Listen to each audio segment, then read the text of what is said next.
Hello, everyone. Welcome back to my channel. Let's get into it. We have finished week 2 of our Bible in a Year reading plan, and we are getting into week 3. So, just a couple of things that I want to highlight that came out for me. And please, please, please, in the comments, tell me what you got out of week two's reading. So, before we get into it, please like and subscribe this channel. The channel is Ayana Loves. You can find lots of other videos around Bible study on this channel and lots of other things that I love. And also subscribe. Once you subscribe, you will get a notification of every time I post a new video, and it'll help you keep in track with your reading plan.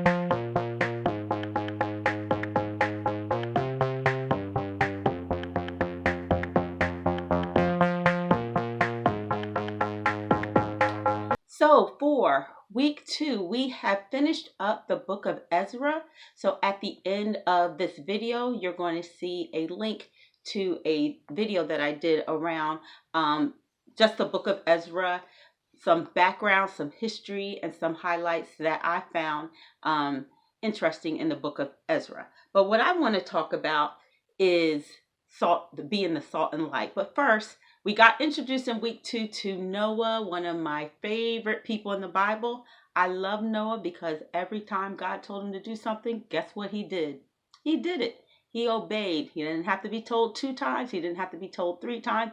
And guess what? Noah was told some strange things to do for him, and he still did it, no matter how people ridiculed, doubt, and maybe even doubt that came up within his head or within his family. But he still believed God, so he trusted God, so he obeyed God. So Noah is one of my heroes in the Bible. I love him so much, and I hope that you love him too. Another thing that I got out of this week's reading was that Jesus is the cure for anxiety. Did you get that? Throughout our reading, as we talked about just how we can be anxious, and there's lots of things that can make you anxious in this world today. Sometimes I get anxious, and I'm not usually a person that does get anxious, but knowing that I can put my faith and trust in God and cast my cares upon him. That's what the word says. And he cares for us and he loves us. So I don't have to be anxious, and I can just put my faith and trust in God. My husband reminds me of that all the time. So when I'm anxious, he always is that steadfast presence, and he'll be like, turn it over to God. God's got it. He immediately goes to God, which helps me to meditate on the word and know that God's got it. So I love that part. But what I want to talk to you guys today about is like just focusing on Matthew 5 and knowing that we are the salt and light of the world. What does that mean for you? What does it mean to be the salt and the light? So for me, salt is preservation. It preserves things. Back in the day when we didn't have refrigeration and all of that, that's what they used to preserve things. They still use it today. All of our canned goods and things like that are packed with sodium. So preserving God's way in this world, bringing flavor to this world.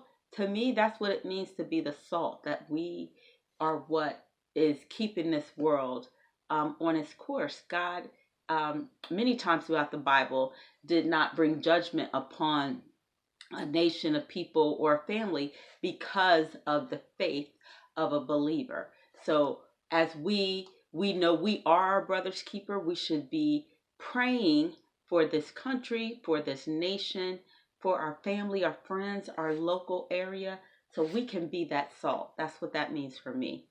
But being the light of the world is also like light is all encompassing. Like when there's darkness, we shed light upon that situation. I often say that when we come into an environment, the environment should shift, especially if it's a negative environment or a depressing environment.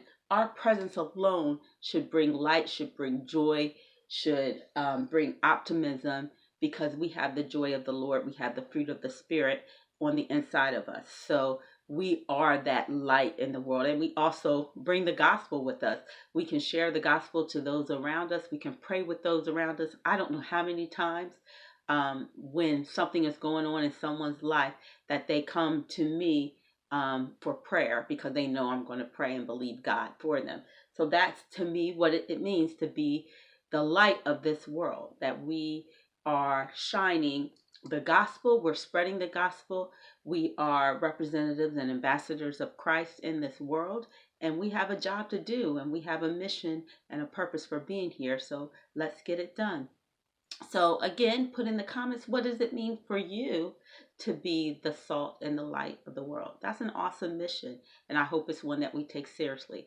So you'll get in the end of this video, again, Ezra. There's a video on Ezra because we just finished that book of the Bible.